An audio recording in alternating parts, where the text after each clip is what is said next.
Device में internet होगा वो इस राउटर को अपना ट्रैक दे रही है कि जैसे जहाँ जहाँ पे ये कार है, ये टावर है, ये स्मार्ट टैक्सी है, ये मोबाइल फोन है, यहाँ पे डेटा जा रहा है और वो डेटा फीड होके किस पे जा रहा है, क्लाउड पे। इससे हमारा एनवायरनमेंट ट्रैकिंग कर सकते हैं, एनवायरनमेंट में क्या चल रहा है, पॉल्यूशन रेट कैसा बढ़ रहा है, जिसको बोलते हैं नॉइस पॉल्यूशन क्रिएट होना है, तो वो कैसे आ रहा है, किस तरह का डेटा ब्रीच हो रहा है, एनवायरनमेंट की ट्रैकिंग कर सकते हैं। एक और एग्जांपल देखो, क्रॉप। यहाँ पे हमने पूरा फील्ड में जगह जगह राउटर्स लगा दिए, और गेटवे एक मीडियम होता है जो कि इंफॉर्मेशन को क्लाउड तक पहुंचाता है। ठीक है, आईओटी डिवाइस बनाने के लिए क्लाउड पे इंफॉर्मेशन पहुंचाए। आप क्लाउड पे इंफॉर्मेशन जो फील्ड में लगा हुआ है, वो बंदा जो ऑफिस में बैठा हुआ है वो भी देख लेगा कि क्या क्या चल रही है, किस तरीके से इंफॉर्मेशन को कलेक्ट किया जा रहा है। बीच में वो सारी प्रोसेसिंग कर दी जो अभी तक आपने सीखी है ना पाइथन वगैरह से, तो अभी उसके पास एक फाइल पहुंच जाए कि yield fields, your field soil पर पैरामीटर, फील्ड सॉइल में क्या कमी है, कितनी नमी है, कितना मॉइस्चर है, ये सब उसको पता चल जाएगा। तो कितना स्मार्टली काम हो रहा है देखो। इसका क्या फायदा हो रहा है? एक तो इसमें प्रॉब्लम क्या है, आपको स्क्वीड डेटा अवॉइड करना है। स्क्वीड मतलब एक तरफ का जो डेटा है, अलाइंड एक ही तरह का डेटा आ रहा है, तो वो आपको अवॉइड करना है। एडवांटेज क्या है, कंटिन्यू डेटा मिल रहा है, 24 घंटे का डेटा मिल रहा है क्लाउड पे। थर्ड, पूरा का पूरा इंडस्ट्री ऑटोमेट हो गई। देखो ये इंसान यहाँ बैठा है ऑफिस में अपनी एमएनसी में, और डेटा कहाँ का कलेक्ट कर रहा है, ग्राउंड का। तो ये इसका एडवांटेज है डेटा कलेक्ट करने का, इंडस्ट्री पूरी ऑटोमेट हो जाएगी। अब केगल का लिंक मैं और डाल रही हूँ। ये जो हमने काम करके रखा है ना गूगल शीट वाला और ये वाला, इसको अभी करेंगे। ये केगल का लिंक है, इस पे आप लोगों को अपनी रजिस्टर करके रख लेना है। नेक्स्ट क्लास में इससे डेटा डाउनलोड करना सिखाऊंगी। इसका आज का एक होमवर्क का भी क्वेश्चन मैंने ये डाला हुआ है कि आपको इस पे रजिस्टर करना है अपने आप को। कुछ नहीं करना, आईडी और पासवर्ड डालना है, you will get register, all will get register. ठीक है। तो ये क्या है, ये ओपन डेटा रिपोजिटरीज है दो, यूसीआई एंड केगल। इस पे आपको बहुत तरीके का डेटा मिल जाएगा, इमेजेस का, वीडियोस का, MP3, MP4, सभी तरह का, एक्सेल शीट्स, जो भी आपको चाहिए। Public, most of the data publicly available है यहाँ पे, उसको आप डाउनलोड करके यूज कर सकते हैं। वो आपका जिप फाइल में एक्सट्रैक्ट होगा, जिप फाइल में डाउनलोड होगा, आपको उसका एक्सट्रैक्ट करेंगे और जहां जैसे यूज करना है वैसे करेंगे। दूसरी है यूसीआई मशीन लर्निंग रिपोजिटरी। ये एक ग्रुप ऑफ रिसर्चर्स है, ग्रुप ऑफ प्रोफेसर्स, रिसर्चर्स, इन्होंने मिलके एक मशीन लर्निंग डेटा के लिए यहाँ पे डेटा क्रिएट किया हुआ है। तो आप यहाँ से भी डाउनलोड कर सकते हैं, दोनों पे रजिस्टर कर लेना चाहें तो। इस पे तो शायद रजिस्ट्रेशन भी नहीं चाहिए, लेकिन इस पे केगल पे आपको करना पड़ता है, अपनी आईडी पासवर्ड डालने पड़ते हैं। हो गया रजिस्टर, बहुत बढ़िया, स्मार्ट। एडवांटेजेस क्या है देखो, आपको बहुत सारे तरीके का डेटा मिल जाएगा इससे, डाइवर्स डेटा मिल जाएगा। लिमिटेशन सेम वही है कि कभी कभी जो चाहिए एग्जैक्ट वो डेटा नहीं मिलेगा, तो कभी कभी हमको डेटा जनरेट भी करना पड़ता है। अभी डेटा जनरेशन देखेंगे नेक्स्ट में कैसे करते हैं, किस टूल से करते हैं, कैसे करते हैं, तो लेटर ऑन सेशन में है। अभी किस किस तरीके से करते हैं वो देखेंगे। यूज केसेस, मोस्टली डेटा जो इस पे आपको अवेलेबल होगा उससे आप सिर्फ और सिर्फ एकेडमिक्स में यूज कर सकते हैं और रिसर्च में यूज कर सकते हैं। आप उसका कोई पेटेंट नहीं ले सकते, आप उसका कुछ बना के नहीं बेच सकते मार्केट में। हो गया रजिस्टर, गुड, ग्रेट। अब और क्या है, API, applicant programming interfaces. API जो ट्विटर है, इंस्टाग्राम है, फेसबुक है, वहां से भी डेटा कलेक्ट किया जा सकता है। इससे क्या फायदा है, एक तो ये रियल टाइम एकदम रियल का डेटा आपको दे रहा है, और दूसरी बात वही है कि कभी कभी डेटा कॉस्ट में भी होगा यहाँ पे, और जो चाहिए रिलेवेंस नहीं होगा। चैलेंज यहाँ पे भी यही रहेगा। सेंटिमेंटल एनालिसिस, सोशल में, तो अब मुझे बताओ कितने सारे तरीके से आज आपने डेटा देखा। IoT, API, manual data collection, traditional data collection, smart data collection. याद करके रखना, लास्ट में क्वेश्चन भी है इससे। Proprietary and enterprises data resources, कि प्रोप्राइटरी डेटा एंटरप्राइजेस का मतलब है एक डोमेन के अंदर, जैसे कि एग्जैक्टली एग्जांपल में बार बार एलएमएस कर दूंगी तो आप कंफ्यूज ना हो जाओ। आपके कॉलेजेस की आईडी मिली है आपको, डोमेन की, डोमेन की आईडी मिलती है ना अपने कॉलेज की, यूनिवर्सिटी की। वो एंटरप्राइजेस काइंड ऑफ डेटा है, एक डेटा एक ही डोमेन में रहे। एलएमएस भी एंटरप्राइज डेटा है कि आपकी आईडी पे आपको एक्सेस है। एलएमएस की तो है ना, एलएमएस की तो है, तो कि एक सिस्टम के अंदर रह के काम करना। एक सिस्टम के अंदर ही रह के, अब आपका जीमेल नहीं जाएगा वहां पे, अब आपके पास जो भी मेल आती होगी एलएमएस वाली आईडी पे आएगी, इस तरह का डेटा। और अगर बेटरली समझाऊं तो एक ऑर्गेनाइजेशन के अंदर, जैसे एक कॉलेज है, तो वहाँ पे एम्प्लॉयज है और वहाँ पे स्टूडेंट्स हैं, तो एक स्टूडेंट का पोर्टल होता है और एक एम्प्लॉयज का पोर्टल होता है। स्टूडेंट अपना पोर्टल एक्सेस कर पाते हैं, एम्प्लॉयज अपना, जो वहाँ की टीचिंग स्टाफ है, नॉन टीचिंग है, वो अपना कर पाते हैं। तो इसको कहते हैं इंटरप्राइजेस तरह का डेटा, कि सेग्रीगेट हो गया, स्टूडेंट का डेटा अलग, टीचर्स का अलग, स्टूडेंट एम्प्लॉयज का अलग।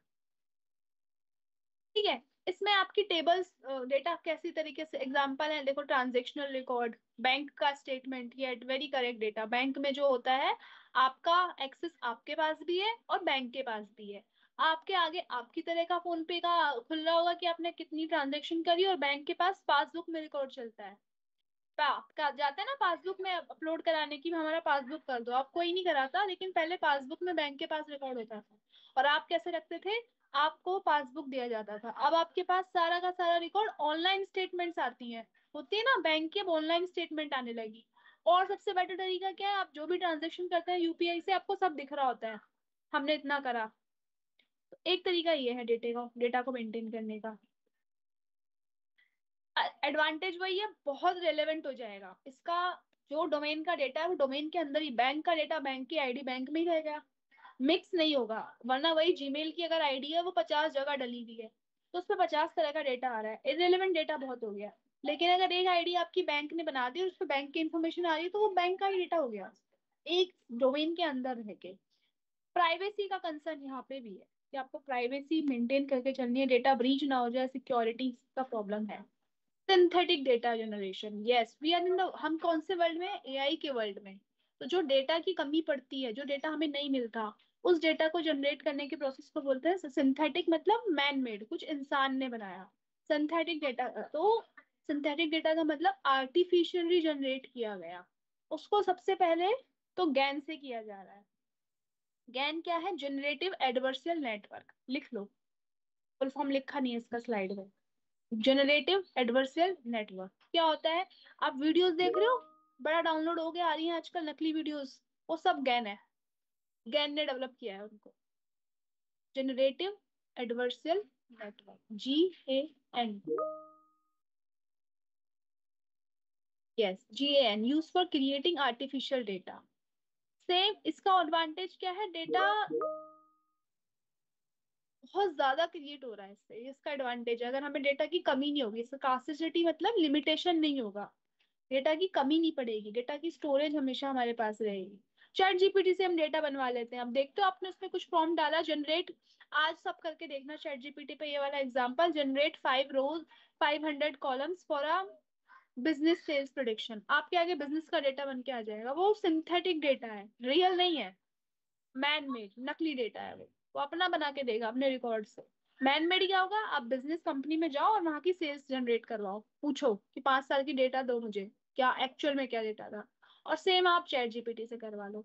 तो ये सिंथेटिक है, जब आप चैट जीपीटी से करा दो।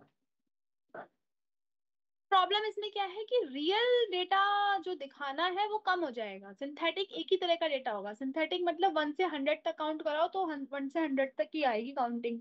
लेकिन रियल में जाओगे तो चेक करोगे कि कहीं 99 ऊपर हो रहा होगा, कहीं 98 नीचे हो रहा होगा, इस तरह का डेटा मिल सकता है, तो रियलिज्म मिस हो जाएगा इसमें। एग्जाम्पल्स के सेम है, हेल्थ केयर सिमुलेशंस में, ऑटोनोमस व्हीकल में सिंथेटिक डेटा यूज करके हम काम कर सकते हैं। सोशल मीडिया, ये कितनी बार डिस्कस हो गया कि सोशल मीडिया से हम डेटा क्रिएट करा सकते हैं, ट्विटर से, फेसबुक से, गवर्नमेंट डेटाबेस होते हैं कुछ, वहां से कलेक्ट कर सकते हैं। चैलेंजेस अगेन वही रहेगी कि प्राइवेसी मेंटेन करना है। डेटा ट्रांसफॉर्म एंड नॉर्मलाइजेशन, ये आज की इसमें आप देखोगे, अब 4 से 5 स्लाइड हमारी रह रही है, इसके बाद हम हैंड्स ऑन पे आने वाले हैं। Data transform and normalization, data को ट्रांसफॉर्म कर देना, एक फॉर्म से दूसरी फॉर्म में ले आना और नॉर्मलाइज कर देना। मैं आपको इसका थोड़ा सा सिंपल रूल बताती हूँ। आपके पास एक इक्वेशन लिखी है, थोड़ा बहुत मैथ्स तो सबने पढ़ा है, x की पावर 7, x की पावर 6, x की पावर 3, x की पावर 2, क्या कॉमन आ जाएगा इसमें, बताओ मुझे।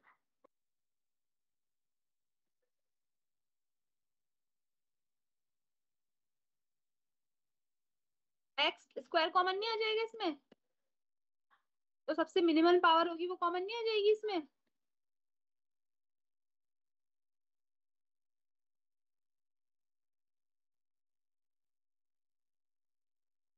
एक्स की पावर 2 कॉमन ले लेंगे ना इस एक्सप्रेशन से, तो ये छोटा बन जाएगा। इसको बोलते हैं नॉर्मलाइज कर देना, डिवाइड कर देना। इसको एक्स की पावर 2 से डिवाइड कर दोगे तो शुरू में बच जाएगा 5, 3, 1, एक्स एक्स प्लस 1। नॉर्मलाइजेशन कर देना, यानी कि जो रिडंडेंट एक्स्ट्रा इंफॉर्मेशन है उसको शॉर्ट फॉर्म में कर देना। ठीक है, एक्स की पावर 2 कॉमन ले लेंगे तो इस एक्सप्रेशन में हमारे पास एक्स की पावर 5, 3, एक्स प्लस 1 बच जाएगा। एक्स की पावर 2 से डिवाइड कर देंगे, वो नॉर्मलाइज हो गया। तो नॉर्मलाइज करना ये होता है converting data into suitable format in scale. उस स्केल में ले आना ताकि वो समझना पड़ना, उससे मेहनत कम हो जाए, बेसिकली मेहनत कम हो जाए। अब वो बार बार एक्स की पावर 7 पे काम ना करके उस अंदर वाले पे काम करेगा और बाद में उसे एक्स की पावर 2 कर देगा मल्टीप्लाई। टेक्निक्स क्या होती है? स्केलिंग, ये जो मैंने आपको बताया ये स्केलिंग थी। एनकोडिंग क्या होती है? एनकोडिंग जैसे एक डेटा है जिसमें लिखा हुआ है true false true false true false, तो ट्रू को 1 बना दिया, फॉल्स को 0 बना दिया। This is called encoding. कुछ नंबर दे देना, कैटेगोरिकल को न्यूमेरिकल वैल्यू बना देना। बिनिंग, बिनिंग क्या होती है? जो एक तरह का डेटा है उसको ग्रुप कर देना। सारे 1 से लेके 10 तक के नंबर एक, 10 से लेके 20 तक के नंबर एक, और 20 से लेके 30 तक के नंबर एक, इसको बिनिंग बोलते हैं। ये सब देखने वाला है भी एक्सेल शीट में। इसकी इंपॉर्टेंस क्या है? यस, इंपॉर्टेंस बहुत जरूरी है, डेटा को समझना जरूरी है। इसको यूज करा जाता है साइकिट से, नंपाई से हम इसको यूज करते हैं। एग्जाम्पल मैं आपको अभी एक्सेल शीट में ही दिखा दूंगी, बाकी पिक्सल वैल्यूज इमेजेस में भी हम करते हैं ये। अगला है फीचर इंजीनियरिंग। जब ये डेटा ले लिया ना तो डेटा से फीचर्स निकालने हैं। फीचर्स क्या होती है? प्रॉपर्टीज, एट्रीब्यूट्स, वो ब्यूटीफुलनेस ऑफ वो ब्यूटी उस इंफॉर्मेशन की जो यूज की जाए। तो न्यू फीचर्स निकालना, उनकी प्रॉपर्टीज निकालना रो डेटा से। टेक्निक्स कौन सी लगती है? EDA, PCA, one hot encoding. PCA क्या है? Principal component analysis. मान लीजिए एक डेटा में 1000 कॉलम है और 1000 कॉलम में से 300 कॉलम यूज के ही नहीं है, तो वो 300 कॉलम मुझे हटाने हैं। तो इस डायमेंशन रिडक्शन काम करने का जो यूज होता है वो पीसीए करता है। डायमेंशन रिडक्शन किससे होता है? पीसीए से होता है। ईडीए से डेटा को समझना, वो बड़े बड़े चार्ट से ना समझ के ग्राफ से समझेंगे, ये तो करोगे ही अभी, इसी पे आ रहे हैं। वन हॉट एनकोडिंग अगेन, किसी वर्ड को नंबरिंग दे देना। इंपॉर्टेंट है इसकी, एक तो डेटा को समझने में इंपॉर्टेंट है, मॉडल को समझने में इंपॉर्टेंट है। साइकिट और फीचर टूल्स बहुत सारे हैं जिससे हम नंपाई, पांडा, मैटप्लॉटलिब सब यूज करके इसको समझते हैं। वही पांडास, एस्काइटलिन, ओपन रिफाइन, इन सब के टूल्स से हम इसकी हेल्प करने वाले हैं। काम क्या है? डेटा को क्लीन करने का, ट्रांसफॉर्म करने का और फीचर बनाने का। फीचर मतलब उससे इंफॉर्मेशन निकालने का जो हमें काम में आए। एडवांटेज क्या है? डेटा समझ में आ जाएगा, प्री प्रोसेसिंग कर लेंगे, पूरा डेटा क्लीन हो जाएगा। डेटा क्लीन है तो मॉडल में डालने के लिए तैयार है। पहला स्टेप डेटा ही बना दे, तो एआई में जाने से पहले डेटा पे मेहनत कर लेंगे, हो जाएगा। ऑफ कोर्स जब डेटा कलेक्ट करोगे तो हमें क्या चाहिए? हमें कंसेंट चाहिए आपका, कि आप एग्री हो ये काम करने के लिए या नहीं। तो किसी की प्राइवेसी का कंसर्न हमारे लिए बहुत जरूरी है। उसकी जो आप कर देते हैं बड़ी जल्दी टीएनसी पे click, terms and condition click, तो वो इंश्योर करना बहुत जरूरी है। हमारे पास प्राइवेसी पॉलिसीज होना बहुत जरूरी है, और हम यूजर का भी राइट प्रोटेक्ट करते हुए चलें। ऐसा ना हो अपने काम के लिए उसको हम कुछ हक ही ना दें, उसको भी एक्सेस होना चाहिए, क्या चल रहा है वो भी आपको देखते हुए चलना है। तो ये इसकी इंपॉर्टेंस है, यूजर का भी राइट हमें प्रोटेक्ट करते हुए चलना है। कॉपीराइट्स लीगल होना चाहिए, डेटा पे लीगल जो भी काम हो लीगली होना चाहिए। कॉपीराइट दिया जाना चाहिए कि ये आपके आपके इंस्टीट्यूट से बिलोंग करता है तो आपका डेटा है, कोई और इसको अपना बता के यूज नहीं कर सकता। तो इसलिए जब हम कोई भी चीज साइट करते हैं तो नीचे उसका नाम लिखते हैं कि हमने वहां से उठाया है। ओनरशिप दी जानी चाहिए, उसका क्रेडिट उसको दिया जाना चाहिए डेटा को जब भी यूज किया जाएगा। ठीक है, कुछ लॉज एंड रेगुलेशन है उनको हमें फॉलो करना है। Adhering to laws and standards, regulatory compliance क्या है? टाइम टाइम पे जाके चेक करना है और डेटा को फिर मिनिमाइज करना है। बहुत ऐसा नहीं है बहुत बड़ा डेटा है तो उसमें से सभी यूज का होता है, कुछ कॉलम्स यूज के नहीं होंगे। जैसे कि अगर मैं बना रही हूँ किसी स्टेट का बिजनेस, किसी स्टेट का एम्प्लॉयमेंट रिपोर्ट बना रही हूँ, तो उसमें कोई फर्क नहीं पड़ता कि उस स्टेट में लोगों ने आज खाना खाया नहीं खाया, ये भी एक कॉलम है। तो इसका फर्क पड़ेगा क्या? उसकी उनकी कितनी जॉब है उसका फर्क पड़ेगा एम्प्लॉयमेंट रेट पे? नहीं पड़ेगा। कि आज किसी ने क्या खाया, इससे क्या ही फर्क पड़ रहा है। तो क्या चीज नहीं रखनी है वो भी देखना है, और सिक्योरिटी को मेजर करते हुए चलना है।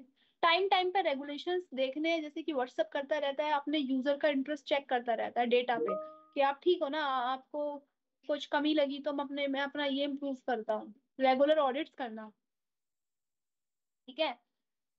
अब इसके लिए जो डेटा कलेक्ट करने का वेब स्क्रैपिंग का टूल है वो मैं आपको ये वाला क्लास में कराऊंगी, आज नहीं नेक्स्ट में ब्यूटीफुल सोप, या उसके नेक्स्ट में ब्यूटीफुल सोप हम करेंगे।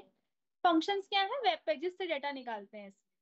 वेब पेज किसी भी वेबसाइट का यूआरएल एड्रेस डालेंगे और वहां से डेटा निकालेंगे। ठीक है, और डेटा का कलेक्शन करेंगे। हम देखेंगे कि वो जो काम हम वेबसाइट पे बड़ा तंग होके कर रहे थे, वो काम आप वहां देखोगे टेबल और शीट में आपके आगे बड़े समझदारी से आ जाएगा। कंपैरिजन भी कर सकते हो आप दो चीजों का। लीगल, हमें फ्लिपकार्ट ने ये एक्सेस दे रखा है, जब भी हम उसका यूआरएल यूज कर पाएंगे। अगर फ्लिपकार्ट हमें नहीं देता तो बिल्कुल भी नहीं कर पाते। ठीक है, वही एग्रीगेशन करने में, प्राइस ट्रैकिंग करने में, कंपैरिजन करने में, ओएलएक्स वगैरह पे कुछ ये टूल्स हैं। ये तो मैं आपको अभी यूज करा देती हूँ, मेकसेंस.ai। ये यूज होते हैं बॉक्स बनाने के लिए। कोई डाउट आ रहा है बच्चों यहाँ तक? थोड़ा सा थ्योरी चल रहा है, लिखते चलो कुछ कुछ कॉन्सेप्ट्स।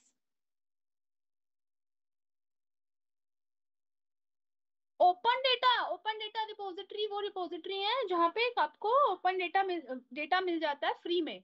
सिर्फ आपको अपना रजिस्टर ईमेल आईडी रजिस्टर करनी है और आप कोई भी डेटा वहां से कलेक्ट कर सकते हैं यूज के लिए। ठीक है, प्रैक्टिकल पे चल रहे हैं, बस 2 मिनट की स्लाइड और रहेगी। देखो होमवर्क पे आ ही गए हम। लेबल बॉक्स करना, ये एनोटेशन के लिए। एनोटेशन क्या होती है मैं आपको बताती हूँ। जैसे आपके पास कराई देती हूँ ना इसका एनोटेशन। एक बॉक्स क्रिएट करना, किसी चीज का नाम देना। अगर एक इमेज है, उस इमेज में 5 जगह ट्रीज हैं और 4 जगह कार हैं, तो मैं चाह रही हूँ बता दे कार कहाँ पे और ट्री कहाँ पे है। तो जहाँ पे ट्री है वहां पे एक बॉक्स बना के दे दे कि ये ट्री है, और जहाँ पे कार है वहां पे एक कार बना के दे दे कि ये कार है। इसे बोलते हैं एनोटेशन करना। ठीक है, उसके लिए एक जनरेट करके दे दे आप। ये एनोटेशन टूल्स होते हैं। इनका यूज होता है सुपरवाइज लर्निंग में, योलो मॉडल्स में, ये भी हम करेंगे। पूरा फेस विजन का एक प्रोजेक्ट है आपका लाइव, वो भी करेंगे। ऑब्जेक्ट डिटेक्शन में यूज है, टैगिंग में यूज है। आप सब बताओ, फेसबुक पे टैग आता है जब एक फोटो डालते हो, अगर आपने अपने फ्रेंड्स को टैग करा है तो वहां पे एक डब्बा बन के आता होगा कि ये इसका नाम ये है। वो टैगिंग में यूज, वो जो डब्बा बन के आ रहा है ना, वो वाला। उसको यूज करने के लिए लेबलिंग टूल्स यूज किए जाते हैं। तो जो हम टूल यूज करेंगे ना क्लास में वो है make sense AI. Label box भी कर सकते हैं, लेकिन मेक सेंस एआई सबसे इजी है और ऑनलाइन है, जो आप सीख जाओगे, एटलीस्ट एक सीख जाओ क्लास में। ठीक है, तो ये हम करेंगे, देखेंगे। फिर अनबायस्ड डेटा के साथ देखो डील कैसे करना है। डेटा को पहले तो डिस्ट्रीब्यूट करो। मैंने बताया अभी एक डेटा ऑगुमेंटेशन सम, अगर एक 100 है और एक 20 है, तो 20 वाले को ऑगुमेंट करके उसको भी 100 नहीं तो कम से कम 90 तो बनाओ। ठीक है, वो कैसे बना सकते हैं, रीसैम्पलिंग क्रिएट करके, सिंथेटिक डेटा जनरेट करके बना सकते हैं ना। सिंथेटिक चैट जीपीटी से बनवा लो। उससे क्या होगा, अगर डेटा बैलेंस रहेगा ना दोनों तरह का, तो मॉडल सही सीखेगा। एक 100 पॉइंट है और एक 10 पॉइंट है, आप बताओ 100 वाले को ज्यादा सीखेगा ना, वो 10 वाले को कम सीखेगा। तो इसका हेल्प क्या है कि दोनों बराबर होने चाहिए, ताकि मॉडल की जो एक्यूरेसी है वो सही है। Over sampling, under sampling. Sampling मतलब सैंपल्स को बढ़ा के, कभी ज्यादा भी करने पड़ सकते हैं तो ओवर, कभी कम करने पड़ सकते हैं तो अंडर, ये भी हम करेंगे। ठीक, ये आपका होमवर्क है। ये जो कोड मैं आपको दूंगी, इसका लिंक एंड में मैं आपको प्रोवाइड करा दूंगी क्लास खत्म होने पे, वरना तो अभी कोड लेके बैठ जाओगे और करोगे नहीं। इसको प्रैक्टिस करना और एलएमएस पे भी अपलोड हो जाएगा। सेकेंड है स्ट्रक्चर डेटा और अनस्ट्रक्चर्ड डेटा को एक्सप्लेन करना है। सुपरवाइज अनसुपरवाइज लर्निंग को एक्सप्लेन करना है। आईओटी से डेटा कैसे कलेक्ट किया जाता है एक डायग्राम के थ्रू बनाना है, बताना है। ठीक है, और केगल के लिए सबको रजिस्टर करना है घर से। होमवर्क में किसी को कोई डाउट? इससे रिगार्डिंग नॉलेज आपको यहाँ मिल जाएगी जो आपका सब्जेक्ट आपने पढ़ा। कोई डाउट है यहाँ तक किसी को? फिर हम हैंड्स ऑन पे चलते हैं। होमवर्क में कोई डाउट?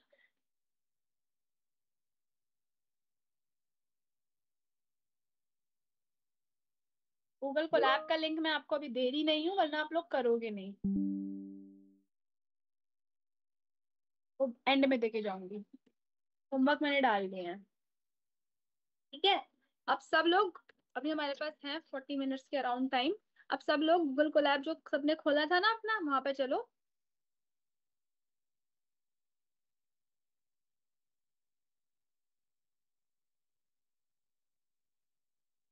थोड़ा अटेंटिव रहना बस। अटेंटिव मतलब ध्यान से सुनना, वरना एक भी लाइन मिस हुई, कोड छोटा छोटा होता है फिर